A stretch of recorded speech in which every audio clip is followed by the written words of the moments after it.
Amazing, is it not? The Ampelos, one of our newest subjects.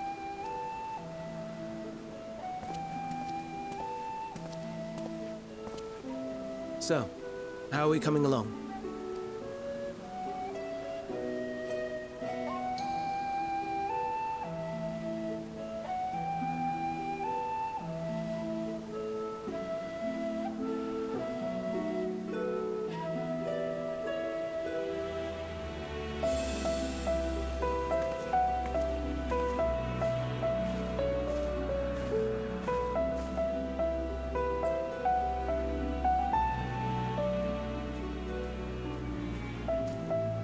This place is Elpis. Those flowers. Elpis. Entelekis. Like me.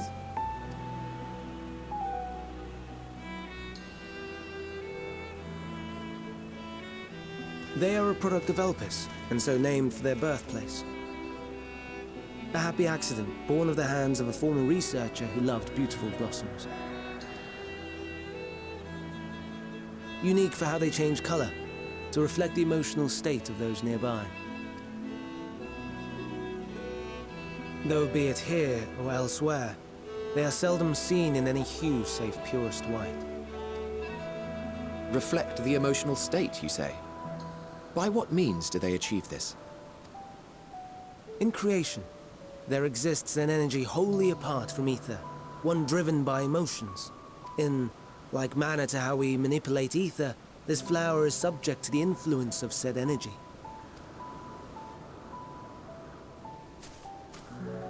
While it has no will of its own, it is sensitive to the prevailing emotion in the vicinity, and reacts by altering its color and vibrancy.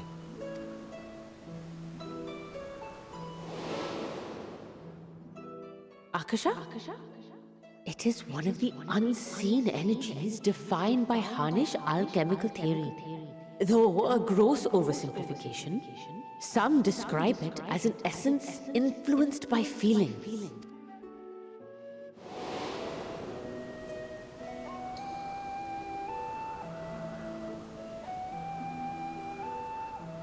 Akasha.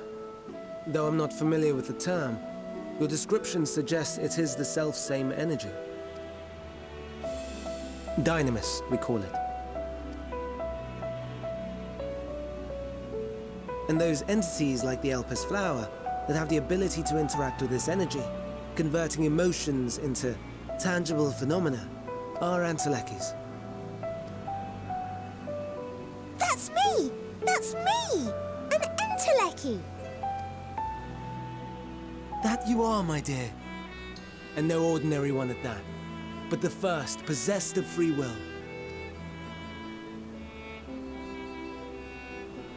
Wait, a form of energy other than ether? Dynamis? I've never heard of such a thing. Hardly surprising, Dynamis cannot be seen, much less felt. And though its existence has long been theorized, we had no proof until the flower's serendipitous creation. What's more, Dynamis is far weaker than ether. Under normal circumstances, its effects are drowned out by the latter, on account of which, beings comprised of and reliant upon the ether, like you and I, are unable to make practical use of Dynamis. 'Tis a truly esoteric thing, known to but a select few scholars. Intriguing. Then, given the limitations you described, why create Meteon?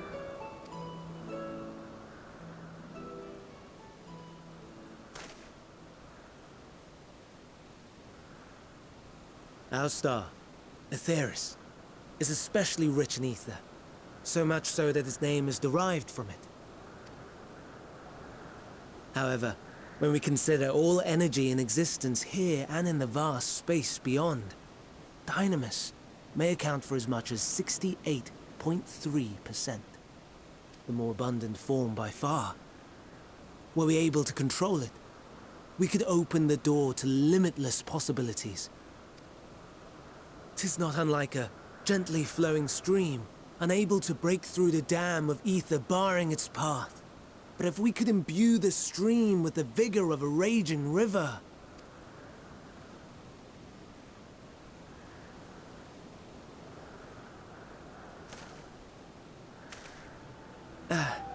Not that I have such grand ambitions. Nay.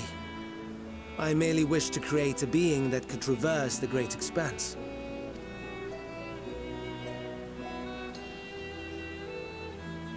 The relative scarcity of ether beyond the bounds of this star was a concern. And so, I looked to another source of energy by necessity.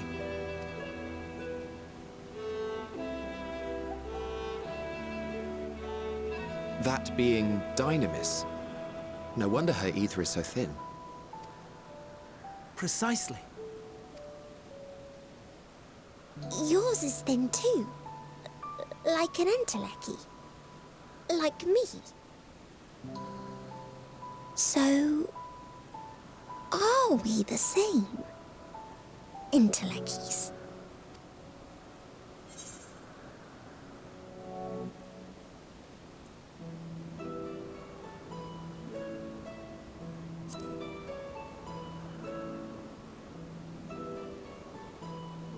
I think not.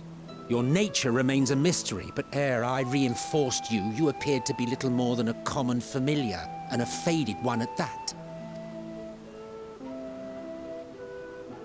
A deficit of ether alone does not an entelechy make. It would, however, make it easier for you to interact with Dynamis.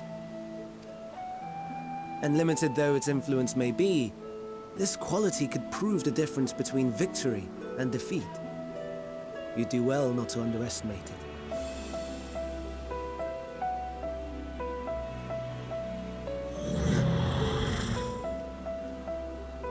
Oh dear. I'd forgotten about the poor fellow.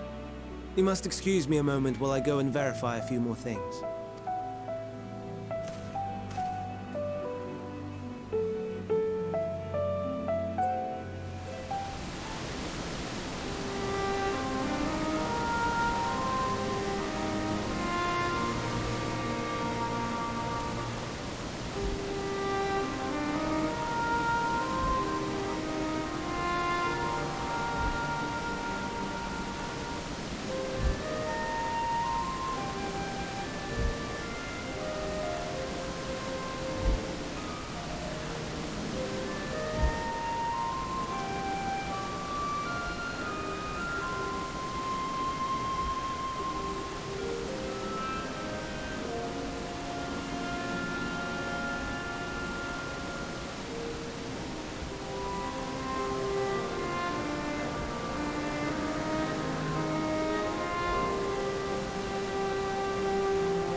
No, no, no. You are not foisting this nonsense on me.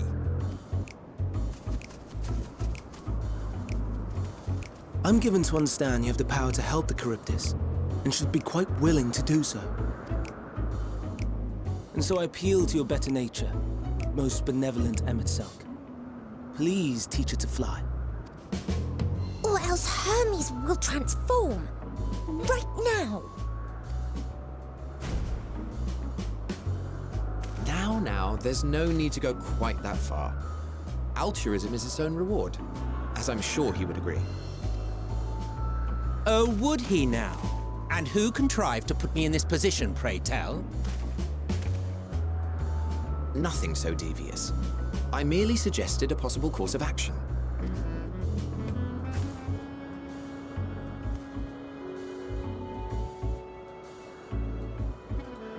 Please, Emet-Selch. Please.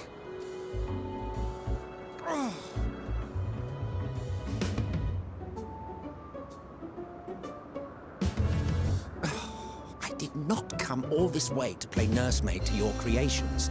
I'd thank you to remember this favor and let it be the last.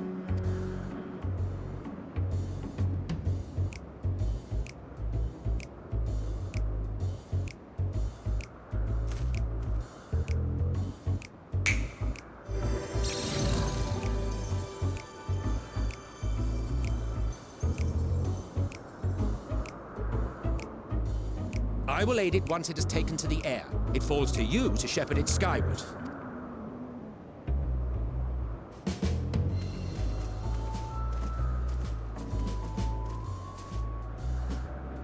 Well, let's relax and enjoy the spectacle, shall we?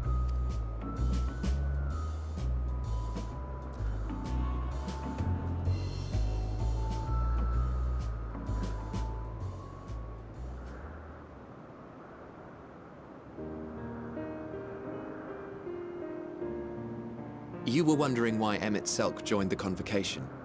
Truth be told, he wasn't the first choice for the office. I was, on the strength of my ability to see ether. But I declined the offer. For though my vision is exceptional, I am pedestrian in all other aspects. Worse even, quite abysmal when it comes to manipulating ether, for example. Couldn't transform even if I had a mind to do so. What good is the ability to perceive a problem if one cannot act to address it? Emet-Selch has no such shortcomings. He excels in vision and manipulation both, the latter to an extraordinary degree. If there is a mage more powerful, I do not know of them.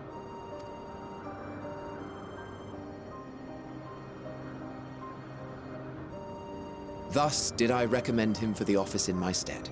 And I wasn't the only one. Far from it. Countless others vouched for his skill and character. People the world over, to whom he had previously lent a helping hand. Oh, how surprised he was. Claimed he hadn't done anything remarkable for anyone. Modest to a fault. He deserved every bit of acclaim he received. Yet he may well have gone unappreciated were it not for a mutual friend. A singular soul who can't help but involve herself in the business of others. Where she walks, excitement is certain to follow. Her antics irritate Emet-Selch to no end. But much of his grumbling stems from genuine concern. When our friend calls, he never fails to answer and lend his talents. And in the course of doing so, he himself came to be recognized and respected by those around him. They are truly remarkable individuals, and I'm proud to call them friends. To help them realize their dreams. This will be my greatest contribution to our world, and when they have fulfilled their respective purposes, so too shall I have fulfilled mine. And together we may return to the star. Look at me, spilling my innermost secrets. I can't seem to help it with you. I can only assume it is due to the color of your soul. I just don't understand how you can be so alike and yet so different. Well done, my pet. Well done!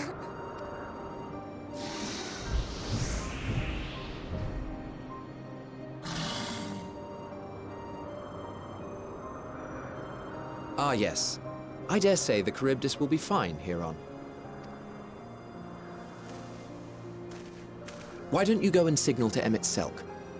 Let him know that his arduous task is at an end.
Hermes!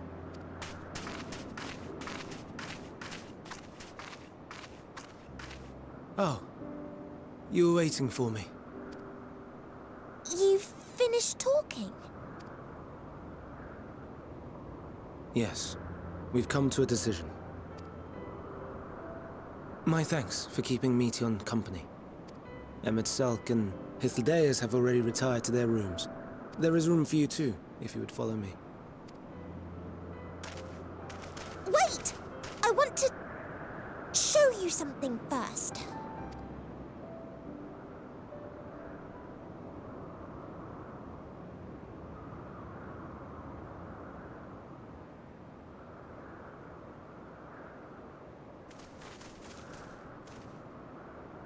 Elpis flowers?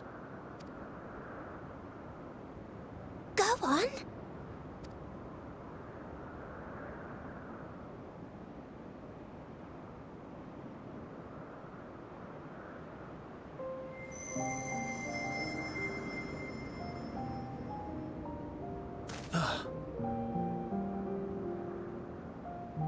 You're not the only one, Hermes. Others feel sad too. You're not alone. I see Meteon has shared much with you.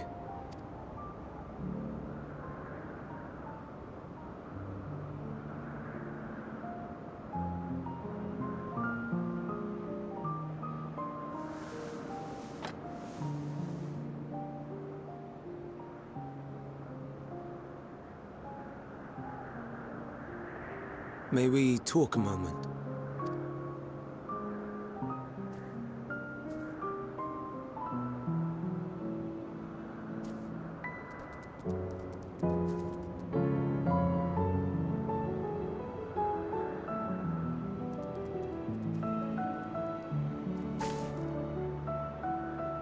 I do not think it wrong that we live for the star, that we strive to make it a better place.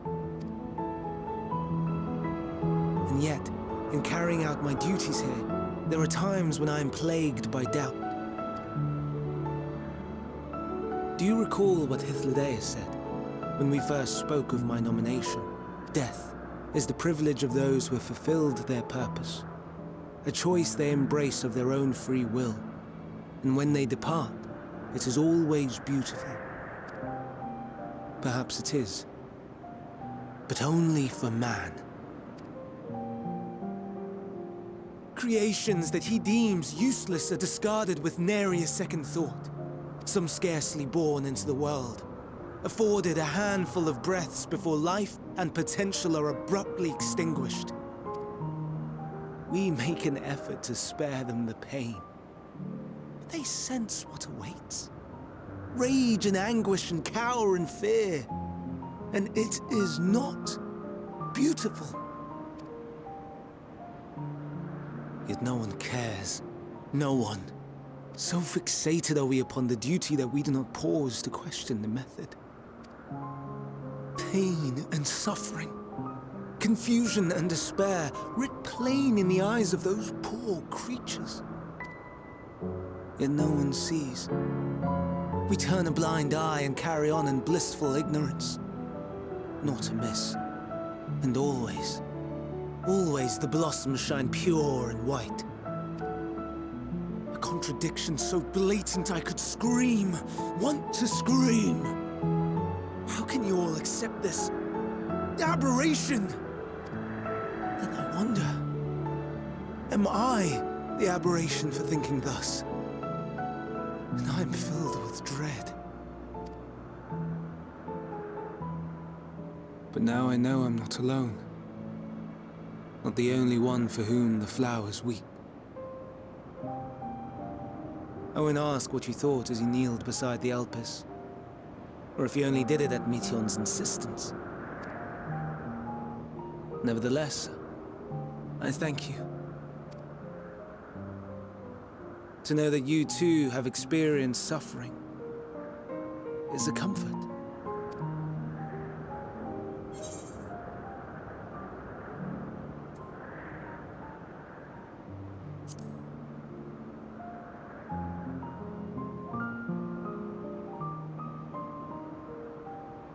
Indeed, difficult though it may be, I must endeavor to be strong like you.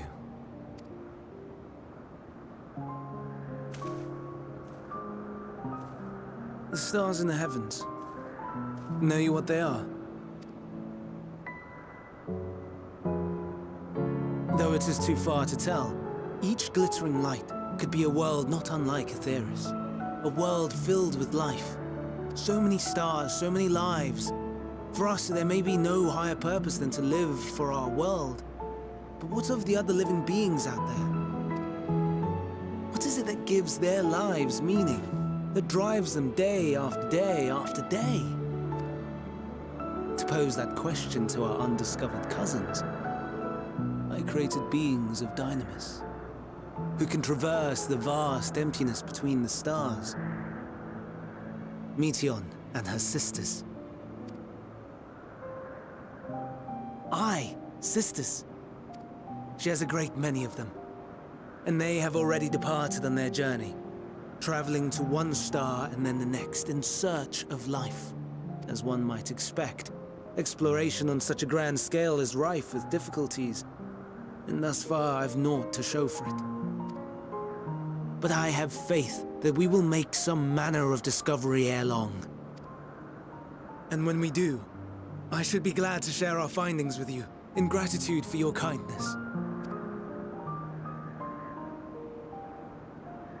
It's getting rather late. We had best find our beds. It would not do for both of us to be sleep-deprived on the morrow. Come, Meteon. Let us head back.